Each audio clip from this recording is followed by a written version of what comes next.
महाराष्ट्र के मुख्यमंत्री देवेंद्र फडणवीस ने दिल्ली के जवाहरलाल नेहरू विश्वविद्यालय में 2 मराठी केंद्रों का उद्घाटन करते हुए जेएनयू को सबसे राष्ट्रवादी परिसर बताया।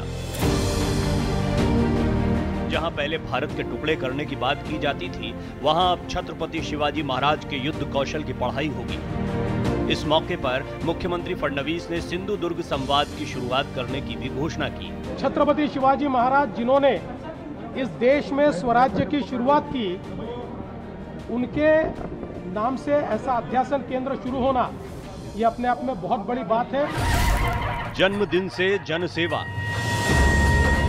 मुख्यमंत्री देवेंद्र फडणवीस महाराष्ट्र के विकास के लिए प्रतिबद्ध हैं, लिहाजा उन्होंने अपने जन्मदिन के मौके पर होर्डिंग और दूसरी चीजों पर खर्च न करने के बजाय उसे मुख्यमंत्री सहायता कोष में लोगों से जमा करने की अपील की थी। इस बार मैंने सबको ये कहा है कि होर्डिंग और बैनर पर पैसा खर्चा करने की जगह वो सारा पैसा मुख्यमंत्री सहायता निधि में वो दे, जिसके कारण मुख्यमंत्री सहायता निधि के माध्यम से जो हमारे पेशेंट्स हैं उनको मदद करने में मुझे सहायता होगी। उनकी अपील सीएम के जन्मदिन पर 78,000 बोतल रक्तदान के द्वारा पूरी की गई और करोड़ों रुपए रिलीफ फंड में जमा भी हुए।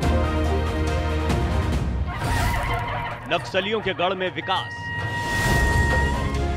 महाराष्ट्र के नक्सल प्रभावित इलाके गढ़चिरौली की तस्वीर बदलने लगी है। मुख्यमंत्री फडणवीस गढ़चिरौली में इंटीग्रेटेड स्टील प्लांट, 100 बेड के हॉस्पिटल, स्कूल और टाउनशिप की आधारशिला रखी। महाराष्ट्र सरकार और मुख्यमंत्री फडणवीस की कोशिशों से गढ़चिरौली में हजारों करोड़ के निवेश हो रहे हैं। इसे देश के सबसे बड़े स्टील हब के तौर पर विकसित किया जा रहा है। मुख्यमंत्री ने हैदरी में आयरन ग्राइंडिंग यूनिट और पैलेट प्लांट का उद्घाटन भी किया। मुख्यमंत्री खुद इस जिले के पालक मंत्री हैं। भारत यूके द्विपक्षीय व्यापार। प्रधानमंत्री नरेंद्र मोदी और कॉमर्स मिनिस्टर पीयूष गोयल को भारत और यूके के बीच द्विपक्षीय व्यापार को लेकर बधाई देते हुए मुख्यमंत्री फडणवीस ने कहा कि इससे अंगूर, कटहल, आम, ज्वार, बाजरे और ऑर्गेनिक फूड को बढ़ावा मिलेगा। हल्दी, काली मिर्च और इलायची का मुनाफा बढ़ेगा। इसके साथ ही कोल्हापुरी चप्पल को यूरोपीय बाजार मिलेगा। किसानों के लिए योजना। मुख्यमंत्री ने किसानों को मजबूत करने के लिए कृषि में 5 साल में 25,000 करोड़ रुपए इन्वेस्ट करने का फैसला किया है। इसके तहत हर साल 5,000 करोड़ इन्वेस्ट किए जाएंगे और इससे किसानों को फायदा मिलेगा। मछली पालन को कृषि का दर्जा मिल चुका है, इससे मत्स्य व्यवसाय को बढ़ावा मिलेगा। विकास में नंबर 1।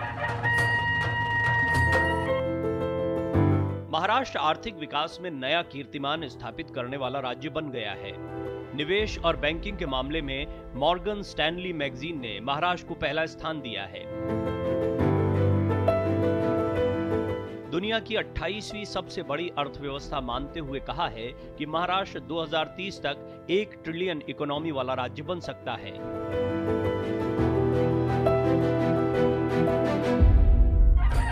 विकास को रफ्तार। नागपुर शहर और महानगर क्षेत्र को लेकर न्यू कॉम्प्रिहेंसिव मोबिलिटी प्लान पर केंद्रीय मंत्री नितिन गडकरी और मुख्यमंत्री देवेंद्र फडणवीस की अहम बैठक हुई। 2013 में पहली बार नागपुर शहर के लिए मोबिलिटी योजना शुरू की गई। जुलाई 2018 में महामेट्रो ने नए सर्वे किए और लोगों की सलाह के बाद इसे संशोधित किया गया। अब इसे और असरदार तरीके से लागू करने का फैसला किया गया है। एआई आंगनबाड़ी केंद्र। महाराष्ट्र के नागपुर जिले के वडधामना में देश के पहले एआई आंगनबाड़ी केंद्र की शुरुआत की गई।